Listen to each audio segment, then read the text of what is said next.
রাষ্ট্রের গুরুত্বপূর্ণ কাজটাই আমরা করে থাকি। জনগণের জমির ইঞ্চি ইঞ্চি জমি সুরক্ষা আমরা করি। একটা জনগণ যখন দলিল রেজিস্ট্রি করে যাবতীয় কাজ আমরা করি। যখন দলিলটাতে রেজিস্টার্ড ইন এই সার্টিফিকেটটা দেই, তারপরে সাব রেজিস্ট্রার সই করার পরে দলিলটা সম্পাদন হয়, তার আগে কিন্তু সম্পাদন হয় না। তাহলে কত গুরুত্বপূর্ণ কাজটাই কিন্তু আমরা করি। একটা দলিল যখন আমরা বালাম বইতে লিপিবদ্ধ করি, সেটা যদি 7 পাতা হয়, 6 পাতা হয় বা 5 পাতা হয়, যেটা হয়, তার প্রতি পাতায় পাতায় 16 টাকা করে আমরা রাজস্ব দিচ্ছি। অথচ আমাদের পেটে ভাত নাই, কারণ একটা নকল নবিশ সাব রেজিস্ট্রি অফিসে, একটা সাব রেজিস্ট্রি অফিসে আপনারা হয়তো বা জানেন না, একটা সাব রেজিস্ট্রি অফিস এত বড় একটা অফিসে 4-5 জন লোক স্থায়ী আর বাকি সব অস্থায়ী। আমরা কোনো বেতন ভাতা পাই না, আমাদের কোনো বেতন দেয় না, কোনো ভাতা দেয় না, আমাদের ঈদ বোনাস কোনো কিছুই আমাদের নাই, মাতৃত্বকালীন ছুটি নাই আমাদের নারীদের। আমরা নো ওয়ার্ক নো পে, আমরা কাজ করলে কিছু টাকা আমরা পাই, না কাজ করলে টাকা কোনো কিছু নাই আমাদের। একটা নকল নবী যদি অসুস্থ হয়ে বাসায় পড়ে থাকে, তখন তার সংসার চালানোর কোনো উপায় থাকে না, কোনো ওয়ে নাই, কারণ ওই কাজ সে করে নাই, সে মাস গেলে কোনো টাকাও পাবে না। একটাই দাবি, সেটা হচ্ছে জাতীয়করণ। বর্তমান বৈষম্য বিরোধী সরকারের কাছে একটাই চাওয়া আমাদের। আজকে 43 দিন ধরে আমরা এখানে বসে আছি, 8 দিন ধরে অনশনে আছি। আমাদের শারীরিক অবস্থা সবারই খারাপ।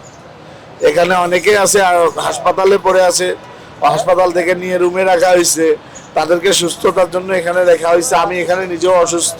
আমাদের বরাদ্দকৃত এই কাজের পারিশ্রমিক বাবদ যেই টাকা আমাদের জন্য জমা করা আছে, সেই টাকা আমাদের বেতন হয়েও আরো অনেক টাকা থাকবে সরকারের কোষাগারে, এবং সেখান থেকে সরকার দেশ ও দেশের জনগণের জন্য সেই টাকা ব্যয় করতে পারবে। আমাদের নামে অঢাল টাকা ওখানে পড়ে আছে, কিন্তু আমরা কাজ করি না, আমরা স্যালারি পাই না। এইটা তো কোনো নিয়ম হতে পারে না। আমরা সরকারের কাজ করতেছি, আমাদের যাবতীয় কাজ, আমার কলম সরকারি, আমার ভলিউম সরকারি, আমার চেয়ার সরকারি, টেবিল সরকারি, আমরা মানুষ বেসরকারি। এটা আবার কেমন ধরনের নীতি ভাই? বৈষম্যহীন দেশে এই বৈষম্যের শিকার আমরা কেন? কারণ কি?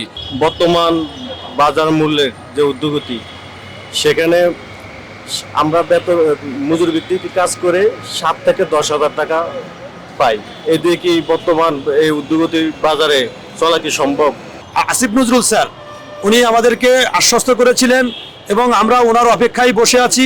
উনি যে কোনো মুহূর্তে আমাদেরকে একটি বার্তা দিবেন, লিখিত বার্তা দিবেন।